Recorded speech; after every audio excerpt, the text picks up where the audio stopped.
दोस्तों, हिंदी की बिंदी चैनल में आप सभी का स्वागत है। तो दोस्तों, आज के इस वीडियो में हम बात करेंगे आदिकाल के महत्वपूर्ण प्रश्नों की यूथ कंपटीशन से। तो जैसा कि आप सभी जानते हैं कि अभी आपको यूथ कंपटीशन के प्रश्न उत्तर करवा रही हूँ। तो इसमें आदिकाल से 200 प्रश्न जो है मैंने करवा दिए थे और आज हम इसके आगे के प्रश्न उत्तर करेंगे। तो आदिकाल में करीब 345 क्वेश्चन है। ठीक है, तो चलिए प्रश्नों को शुरू करते हैं। बाकी यूथ कंपटीशन के नाम से मैंने प्लेलिस्ट ही एक बना दी है जिसमें सारे यूथ कंपटीशन के प्रश्न आपको एक साथ मिलते जाएंगे। उसमें मैं एडिट करते जाऊंगी जो भी नई वीडियोस आती जाएगी। ठीक है, तो आपके लिए एक साथ पूरा का पूरा यूथ कंपटीशन एक साथ होगा। चलिए आज का प्रश्न हम शुरू करते हैं। भविष्यत कहा कि रचनाकार कौन है? अब ये देखिए, भविष्यत कहा, भविष्य में क्या होगा? हमारे पास धन होगा, तो इसका उत्तर हो जाएगा धनपाल। ठीक है, अगला है विद्यापति ने कुल कितने ग्रंथों की रचना की है? तो इनके द्वारा 16 ग्रंथों की जो है रचना की गई है। और ये किसके आश्रम में रहते थे? तो तिरहुत के शासक शिवसिंह के आश्रम में रहते हुए विद्यापति ने कुल 16 ग्रंथों की रचना की थी।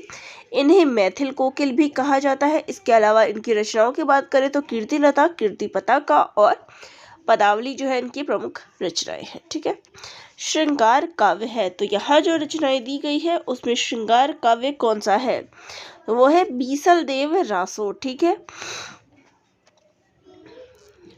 बीसल देव रासो जो है श्रृंगार काव्य है, जबकि परमाल रासो की बात करें तो वीरता एवं उत्साह से परिपूर्ण है। इसमें आला उदल, क्योंकि इसको परमाल रासो का अन्य नाम क्या है? आलाखंड, और आलाखंड में क्या है? आला उदल की जो वीरता पूर्वक जो लड़ाई या फिर जो कहानी है वो इस पर आधारित है। जय मयंक जस चंद्रिका मधुकर कवि द्वारा प्रणीत आश्रयदाता का स्तुति परक काव्य है। ठीक है, और पृथ्वीराज रासो जो है चंद्रबरदाई द्वारा लिखित प्रबंध काव्य है। चलिए अगला प्रश्न है, निम्नलिखित में से कौन सी रचना पुष्पदंत की नहीं है? अब यहाँ पे कुछ रचना जो है दी गई है, उसमें से कौन सी पुष्पदंत की नहीं है? देखिए, पौमचर्यु किसकी रचना है? स्वयंभू की। बाकी महापुराण, जसहरचर्यु और अणाई कुमार चर्यु, ये सारी रचनाएं पुष्पदंत की है। पौमचर्यु जो है वो स्वयंभू की रचना है। ठीक है, चलिए अगला प्रश्न है, सरहपा का संबंध निम्न में से किससे है? तो सरहपा का संबंध जो है सिद्ध साहित्य से है। ठीक है, निम्नलिखित में से कौन शिलांकित कृति है? यहाँ कुछ रचनाओं के नाम दिए गए हैं। अब उसमें से आपको शिलांकित कृति के बारे में बताना है, तो वो है राउरवेल। ठीक है,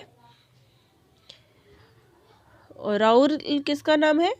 नायिका का नाम है। ठीक है, और ये गद्य पद्य मिश्रित चंपू काव्य है, और इसी से जो है नक्षिक वर्णन परंपरा का जो है आरंभ होता है। चलिए हम अगले प्रश्न पे आ जाते हैं। शालिभद्र सूरी की रचना का नाम क्या है? तो शालिभद्र सूरी की जो रचना है वह भारतेश्वर बाहुबली राज। तो ये सभी पॉइंट्स जो है या ये सभी प्रश्न जो है इम्पोर्टेंट है। चलिए अगले प्रश्न पे आते हैं। अमीर खुसरो किस नाम से जाने जाते हैं? तो किस नाम से जाने जाते हैं? तूतीय हिंद के नाम से। चलिए अगले प्रश्न पे आते हैं। उपदेश रसायन के रचयिता कौन है? तो इसके रचयिता है जिनदत्त सूरी। ठीक है, यह 12वीं शताब्दी के 810 पद्यों का नृत्य गीत है, जबकि भविष्यत कहा के रचयिता धनपाल है। स्थूलीभद्र रास के रचयिता जिनधर सूरी है, और भरतेश्वर बाहुबली रास शालिभद्र सूरी है। तो ये सभी रचनाएं जो है आपके लिए महत्वपूर्ण है, क्योंकि बार बार इन रचनाओं से प्रश्न रिपीट होते हैं। चलिए अब यहाँ पे अगला प्रश्न है कि किस कवि को अपभ्रंश का वाल्मीकि कहा जाता है? तो स्वयंभू को जो है अपभ्रंश का वाल्मीकि कहा जाता है। अगला प्रश्न है, किस कवि को अभिनव जयदेव के नाम से जाना जाता है? तो विद्यापति को अभिनव जयदेव के नाम से जाना जाता है। ठीक है, चलिए अगला प्रश्न है, निम्नलिखित में से कौन सी रचना व्याकरण ग्रंथ है? अब यहाँ पे जो ग्रंथों के नाम दिए गए हैं उनमें से कौन सी रचना व्याकरण ग्रंथ है? उक्ति व्यक्ति प्रकरण। ठीक है, और इसके रचयिता जो है दामोदर शर्मा है। हजारी प्रसाद द्विवेदी के अनुसार इस ग्रंथ में वाराणसी के आसपास का वर्णन किया गया है। अगला प्रश्न है, प्रबंध चिंतामणि के रचयिता का नाम क्या है? तो प्रबंध चिंतामणि के रचयिता का नाम है मेरुतुंग। ठीक है। अगला है, आगम वेग पुराणे पंडित मान भंते पक श्रीफल अली जिम वाहे रित भ्रमयंती। तो ये काव्य पंक्तियां जो है किसका है? तो ये काव्य पंक्तियां जो है कण्हपा की है। ऑप्शन बी जो है आपका उत्तर हो जाएगा। इसके अलावा जो यहाँ पे कुछ पंक्तियां और देख सकते हैं आप, तो आगम वेग पुराणे ये किसकी है? कण्हपा की है। गंगा जमुना माझरे ये किसकी है? डोम्बिपा की है। जहिमन पवन न संचरई ये बार बार आया हुआ है, ये बार बार आया हुआ है। ठीक है। तो ये सरहपा की है और ये कण्हपा की है। ये दो रचनाएं तो आप रट लीजिए क्योंकि बार बार पूछे जाते हैं। चलिए अगला है, रचना काल की दृष्टि से निम्नलिखित कवियों का सही अनुक्रम क्या है? तो यहाँ कुछ कवियों के नाम दिए गए हैं। अब इनको क्रमानुसार अगर आप लगाएं तो सबसे पहले आप ये देख सकते हैं कि सबसे पहले किसका नाम आता है? शंभू का, फिर पुष्पदंत, फिर अद्दहमाण और फिर हेमचंद्र का। ठीक है। चलिए आगे अपने प्रश्न पे आ जाते हैं। उससे पहले थोड़ा सा मैं डिटेल दिखा दूं कि क्षति की बात कर लेते हैं। तो शंभू जो है 8वीं शताब्दी के हैं, पुष्पदंत 10वीं, अद्दहमाण 12वीं और हेमचंद्र भी 12वीं है। ठीक है। चलिए हमारा अगला प्रश्न जो है कथन से है, डिंगल कवियों की वीर गाथाएं, निर्गुणिया संतों की वाणियां, कृष्ण भक्त या रागानुगा भक्ति मार्ग के साधकों के पद, राम भक्त या वैभी भक्ति मार्ग के उपासकों की कविताएं, सूफी साधना से पुष्ट मुसलमान कवियों के तथा ऐतिहासिक हिंदू कवियों के रोमांस और रीति काव्य, ये छहों धाराएं अपभ्रंश कविता का स्वाभाविक विकास है। अब ये कथन किसका है? तो ये कथन जो है हजारी प्रसाद द्विवेदी जी का है। ठीक है। चलिए अब अगले प्रश्न पे आ जाते हैं। कुंडलिनी के उद्बुद्ध होने पर जो स्फोट होता है उसे क्या कहते हैं? तो उसे नाद कहते हैं। चलिए अगला प्रश्न यहाँ पे मिलान से आ जाता है। अब यहाँ पे रचनाकारों को उनकी रचना के अनुसार जो है आपको मिलाना है। ठीक है। तो यहाँ पे प्रबंध चिंतामणि जीनाचार्य मेरुतुंग की रचना है। रणमल छंद किसकी रचना है? श्रीधर की रचना है। जयचंद्र प्रकाश किसकी रचना है? भट्ट केदार की रचना है। जय मयंक जस चंद्रिका ये किसकी रचना है? मधुकर कवि की रचना है। ठीक है। तो ये कुछ इस प्रकार से इसका मिलान हो जाएगा। ठीक है। अब यहाँ पे आप इसको देख सकते हैं कि प्रबंध चिंतामणि जैनाचार्य मेरुतुंग की है, रणमल छंद श्रीधर की है, जयचंद्र प्रकाश भट्ट केदार की है, जय मयंक जस चंद्रिका मधुकर कवि की है और लखन सेन पद्मावती ये दामोदर कवि की है। चलिए हमारा अगला प्रश्न है, पुरुष परीक्षा किस कवि की रचना है? तो पुरुष परीक्षा जो है विद्यापति की रचना है। अगला प्रश्न है, निम्नलिखित में से कौन सा विद्वान पृथ्वीराज रासो को सर्वथा अप्रामाणिक ग्रंथ मानने वालों में शामिल नहीं है? अब यहाँ पे प्रश्न क्या है कि जो शामिल नहीं है, तो यहाँ पे उत्तर हो जाएगा मोहनलाल विष्णुलाल पांड्या। ठीक है। चलिए मैं आगे आपको ऑप्शंस दिखा देती हूँ यहाँ पे कि श्याम सुंदर दास ने जो है इसको प्रमाणिक माना है, मिश्र बंधु ने, मोहनलाल विष्णुलाल पांड्या ने। तो ये सभी वो लोग हैं जिन्होंने इसको प्रमाणिक माना है। अप्रमाणिक मानने वालों की बात करें और अप्रमाणिक मानने वालों में आचार्य रामचंद्र शुक्ल, देवी प्रसाद, कविराज, श्यामल दास, गौरीचंद, हीराचंद ओझा ये अप्रमाणिक मानने वालों में है। और अर्ध प्रमाणिक मानने वालों की बात करें तो मुनिजन विजय, मोहन सिंह और आचार्य हजारी प्रसाद द्विवेदी और सुनीति कुमार चटर्जी ये सब अर्ध प्रमाणिक मानने वालों में है। चलिए आगे प्रश्न देखते हैं। तो यहाँ पे फिर आपको जो है यहाँ पे मिलान करना है। उससे पहले देखिए कुछ और लोग जो है यहाँ पे आ जाएंगे तो मैं आपको इसका PDF जब शेयर करूँगी तो आप देख सकते हैं। चलिए यहाँ पे आप इसका मिलान देखिए। राउरवेल किसकी रचना है? रोड़ा कवि की। खुमान रासो दलपत विजय की रचना है। चंदबाला रास आसुगु की। और योगचर्या जो है डोम्भी पा की रचना है। तो ये कुछ इस प्रकार से इसका मिलान हो जाएगा। चलिए आगे प्रश्न लेते हैं। कीर्तिलता किस भाषा की रचना है? तो कीर्तिलता की जो भाषा है वो है अवहट।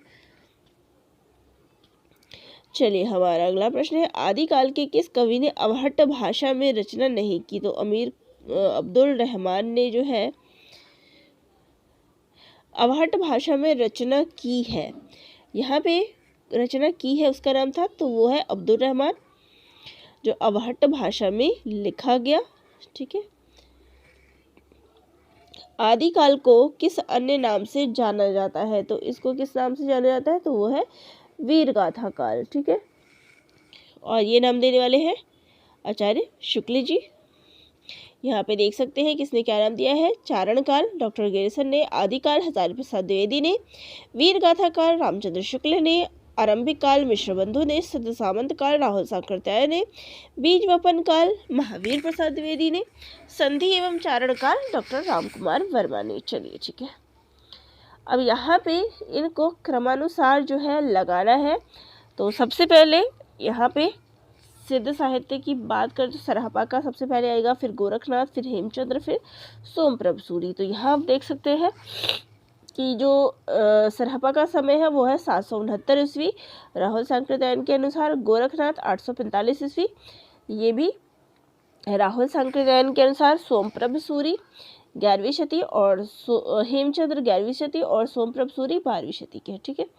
अगला प्रश्न है, आला खंड किस ऋतु में गाया जाता है? तो आला खंड जो है वो वर्षा ऋतु में गाया जाता है। अगला है, यहाँ पे फिर आपको मिलान करना है। तो खुमान रासो दलपत विजय की, परमाल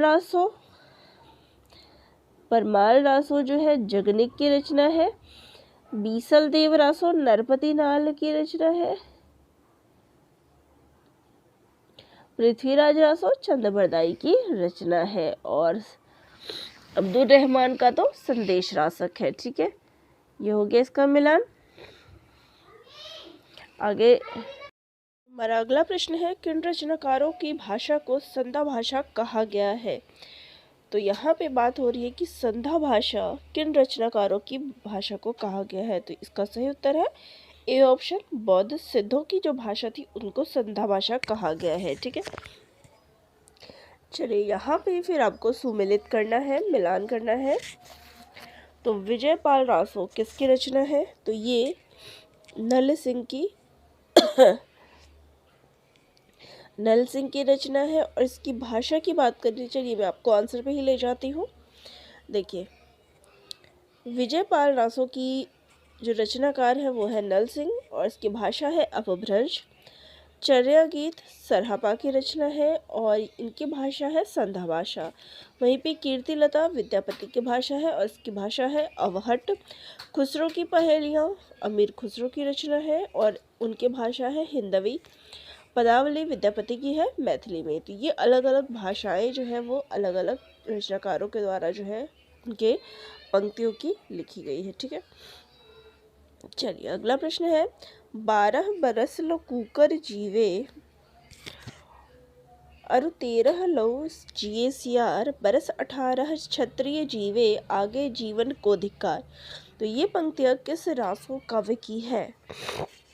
तो ये परमाल रासों की है और काफ़ी इम्पोर्टेंट है, बार बार परीक्षाओं में रिपीट होती है, तो इन पंक्तियों को ज़रूर देख लीजिए।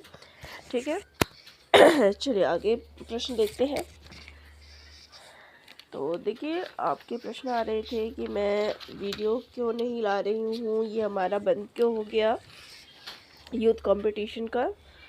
तो मेरी आवाज़ से ही आपको लग रहा होगा कि वीडियो क्यों नहीं आ रही है।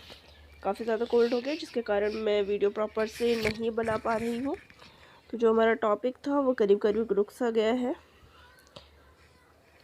और बहुत कम वीडियो जो है मैं इस पर आपको बना पा रही हूँ। चलिए आगे प्रश्न लेते हैं। आदिकालीन साहित्य में वीर रस की रचनाओं में किस भाषा का प्रयोग किया गया है? तो आदिकालीन जो भाषा थी उसमें हमें डिंगल भाषाओं का जो प्रयोग है, वीर रस की रचनाओं में डिंगल भाषा का प्रयोग जो हमें देखने को मिलता है। अब डिंगल किसके योग से बना है, ये भी परीक्षा में पूछा जाता है। तो डिंगल भाषा जो है अपभ्रंश प्लस राजस्थानी, यानी अपभ्रंश और राजस्थानी इन दो मिश्रित भाषाओं के संयोग से डिंगल बनी है। वहीं पे वीर रस के लिए डिंगल भाषा और कोमल कांत पदावली के लिए पिंगल शैली, पिंगल भाषा का प्रयोग किया जाता था। और पिंगल भाषा जो है दो भाषाओं के सम्मिश्रण, देखिए अपभ्रंश तो दोनों में है। उसके बाद जो डिंगल है उसमें राजस्थानी है और जो पिंगल है उसमें ब्रज भाषा मिश्रित की गई है। चलिए अगला प्रश्न है, शब्द अनुशासन के लेखक कौन है? तो इसके लेखक है हेमचंद्र। ठीक है। अगला प्रश्न है, खालिक बारी किसकी रचना है? तो खालिक बारी अमीर खुसरो की रचना है। चलिए हमारा अगला प्रश्न है, अपभ्रंश को पुरानी हिंदी किसने कहा है? तो इसको चंद्रधर शर्मा गुलेरी के द्वारा जो है पुरानी हिंदी कहा गया है। अब यहाँ में पूछा गया है कि कौन सा युग्म संगत है।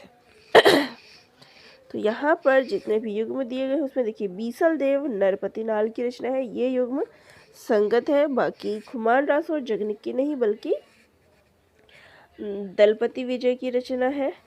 विजयपाल रासो चंद बरदाई की नहीं बल्कि ये नल सिंह की रचना है।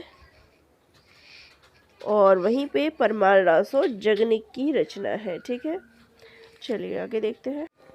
राउरवेल जो है वो किसकी रचना है? तो राउरवेल जो है रोड़ा कवि की रचना है। चलिए आगे प्रश्न लेते हैं।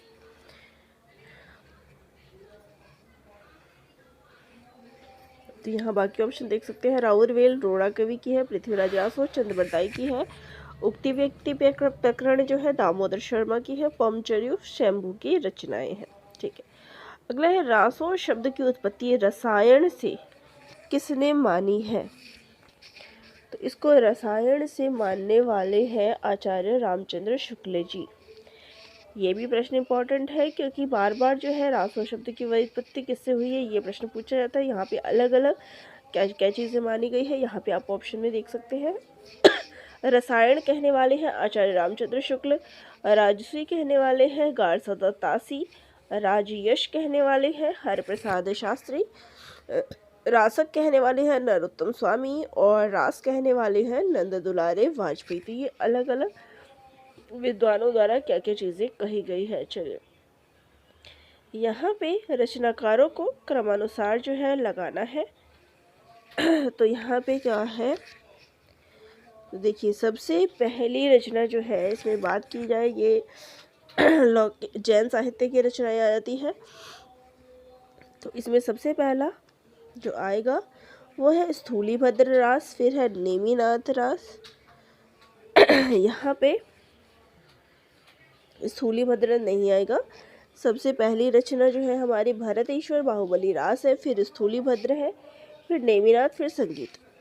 तो भरतेश्वर बाहुबली रास 1184 ईस्वी की है, वहीं पे स्थूलीभद्र रास 1209 ईस्वी की है, नेमिनाथ रास 1213 ईस्वी की है और संगीत रत्नाकर 13वीं शताब्दी की है। ठीक है, चलिए यहाँ पे ये आप मिलान देख सकते हैं। अब किन रचनाकारों की रचनाएं हैं ये देख सकते हैं।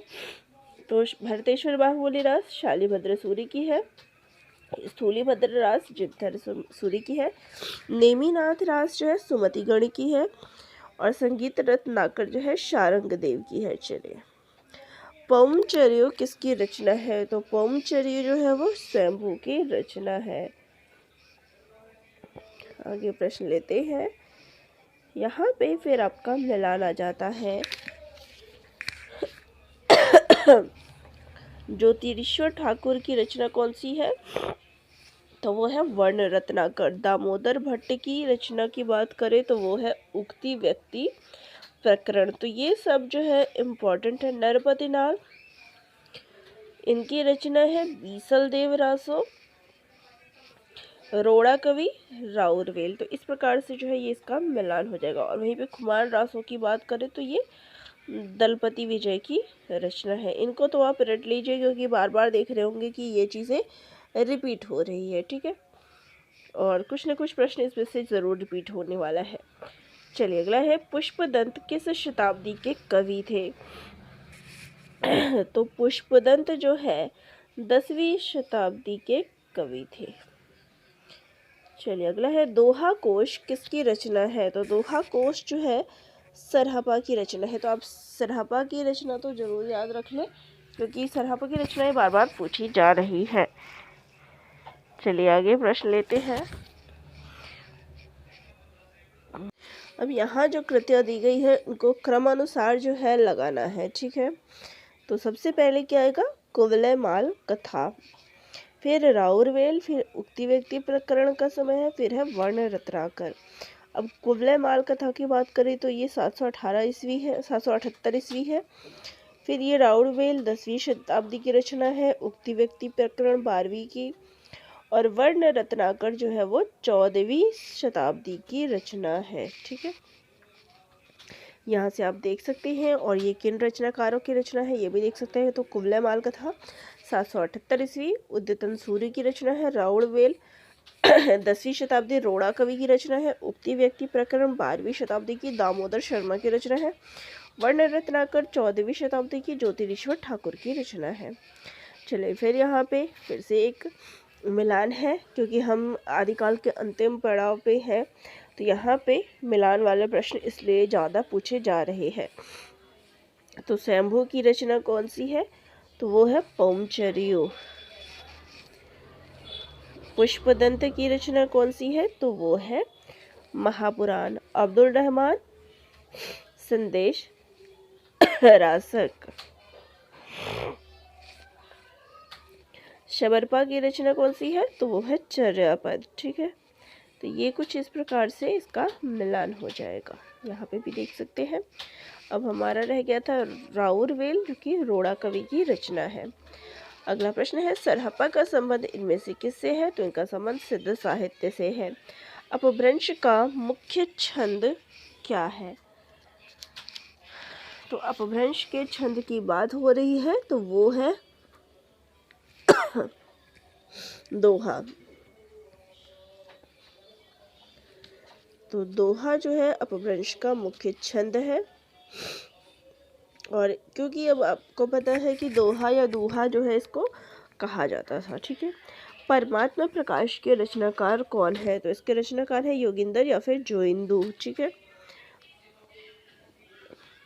कालक्रम के अनुसार निम्नलिखित कृतियों का सही अनुक्रम क्या है? अब यहाँ पे जो रचनाएं दी गई है उनका अनुक्रम आपको बताना है। तो सबसे पहले इसमें देख सकते हैं, देखिए, खुमान रासो, बीसल देव, चंदबाला रास और पौमचर्यो। तो जब पौमचर्यो की बात हो रही है तो सबसे पहले पौमचर्यो आएगा, फिर खुमान रासो, फिर बीसल देव और फिर चंदबाला रास इसमें आएगा, ठीक है। यहाँ पे आप इसका समय देख सकते हैं। स्वयंभू 8वीं शती, दलपति विजय 9वीं शती, नरपति नाल 1155 ईस्वी, आसगु जिसके रचयिता है, चंदबाला रास के रचयिता है 1200 के आसपास है, ठीक है। तो ये इनका समय हो गया। अगला प्रश्न है, सबरस के रचनाकार कौन है? तो इसके रचनाकार है मुल्ला वजही, ठीक है। अगला है, हठ योग का प्रभाव निम्नलिखित में से किस कवियों पर सबसे अधिक पड़ा है? तो हठ योग का प्रभाव जो है गोरखनाथ पर सबसे अधिक पड़ा है। कुवलय माल कथा के रचनाकार कौन है? तो इसके रचनाकार है उद्योतन सूरी। आगे प्रश्न लेते हैं, अदहमाण की रचना है। तो अदहमाण की रचना है संदेश रासक। अदहमाण कह ले या अब्दुल रहमान कह ले, ठीक है। अगला है, 8वीं शताब्दी के कवि नहीं है। तो यहाँ जितने कवि हैं आप देख सकते हैं 8वीं शताब्दी की बात हो रही है। तो हेमचंद्र जो है वो 8वीं के नहीं बल्कि 11वीं शताब्दी के हैं। बाकी सरहपा, शबरपा, स्वयंभू ये तीनों 8वीं शताब्दी के हैं। तो यहाँ आप देख सकते हैं कि सरहपा और शबरपा और स्वयंभू 8वीं शती के हैं, लेकिन जो हेमचंद्र है वो 11वीं शताब्दी के। चलिए, पुष्पदंत की प्रबंध रचना है। तो पुष्पदंत की रचना कौन सी है?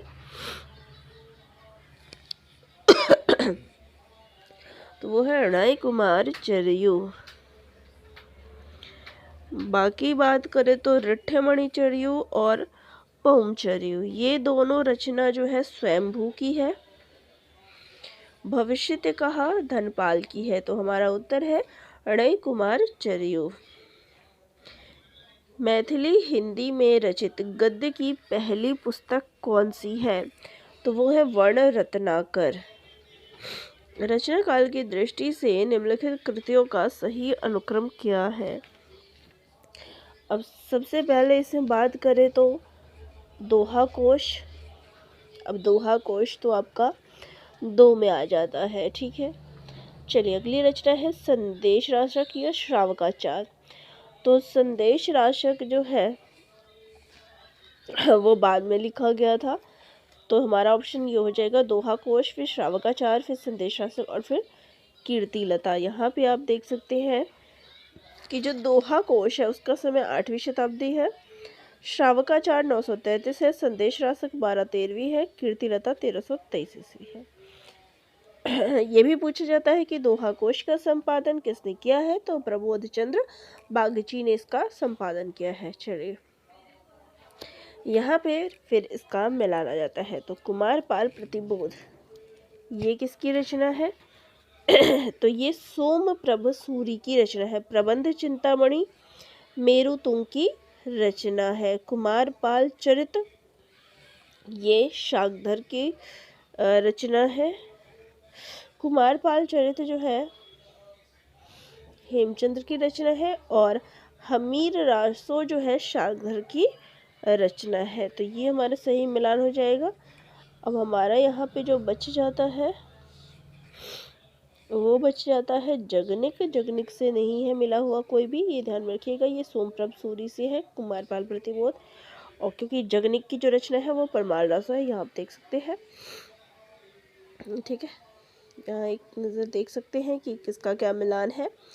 चलिए अब यहाँ पे फिर से एक मिलान आपके लिए है। तो ये प्रश्न है राठौड़ा री ख्याता, ये किसकी पुस्तक है? तो ये दयाल दास की पुस्तक है। वैराट पुराण, ये किसकी पुस्तक है? तो ये पुस्तक जो है गोरखनाथ की है। पुष्पदंत, ये किसकी पुस्तक है? इसकी पुस्तक है उत्तर पुराण। जिनदत्त सूरि, इनकी पुस्तक कौन सी है? तो उपदेश रसायन रास, ठीक है। सिद्धों की साधना में शून्य का पूरक तत्व क्या था? तो शून्य का पूरक तत्व था ज्ञान। आगे हमारा प्रश्न आ जाता है निम्नलिखित में से कौन व्याकरण ग्रंथ के रूप में प्रतिष्ठित है? तो व्याकरण ग्रंथ के रूप में उक्ति व्यक्ति प्रकरण ही प्रतिष्ठित है, ठीक है।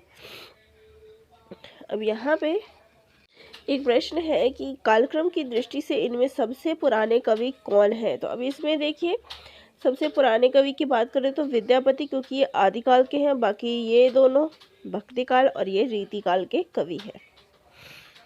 निम्नलिखित में से कौन सा नाम नाथपंथी साधकों में शामिल नहीं है? तो वो है कण्हप्पा। कण्हप्पा जो है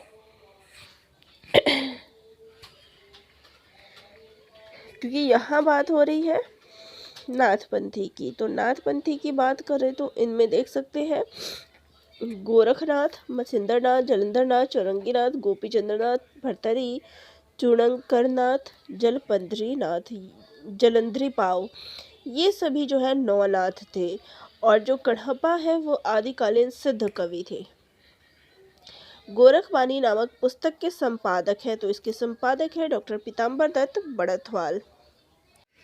यहाँ अगला प्रश्न है किस ग्रंथ में चंदबरदाई को छप्पइयों का राजा कहा गया है? तो शिव सिंह सरोज में जो है चंदबरदाई को छप्पइयों का राजा कहा गया है। चलिए आदिकालीन काव्य ग्रंथों में कथा कहने की परंपरा को लक्ष्य करके पृथ्वीराज रासो के संदर्भ में किस आलोचक ने लिखा है?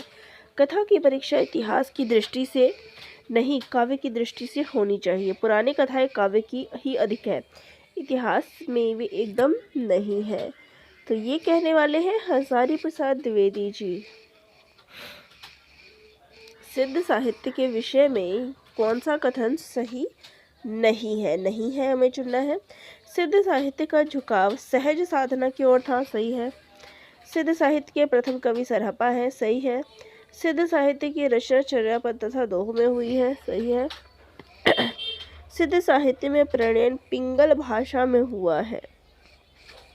तो सिद्धों की जो भाषा है वो पिंगल नहीं थी बल्कि संध्या भाषा या फिर संध्या भाषा थी। तो ये चीज ध्यान में रखनी चाहिए। तो हमारा उत्तर हो जाएगा डी। कौलयान निर्णय इस पुस्तक के रचयिता कौन है? तो वो है मच्छिंद्रनाथ या फिर मत्स्येंद्रनाथ।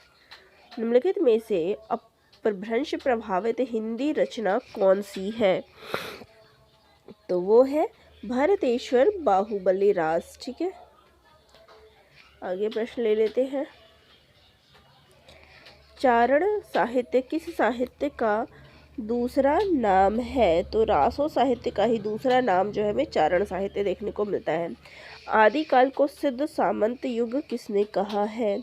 तो सिद्ध सामंत युग कहने वाले हैं राहुल सांकृत्यायन। आदिकालीन हिंदी काव्य धारा में उपलब्ध नहीं है। अब हिंदी कालीन काव्य धारा जो है उसमें सिख साहित्य जो है उपलब्ध नहीं है, क्योंकि जैन साहित्य, सिद्ध साहित्य और नाथ साहित्य तो पढ़ते हैं, लेकिन सिख साहित्य थोड़े इसमें पढ़ते हैं। आदिकालीन साहित्य का प्रमुख रस कौन सा है? तो आदिकालीन साहित्य में अगर रस की बात हो रही है तो इसमें वीर रस प्रमुख रस है।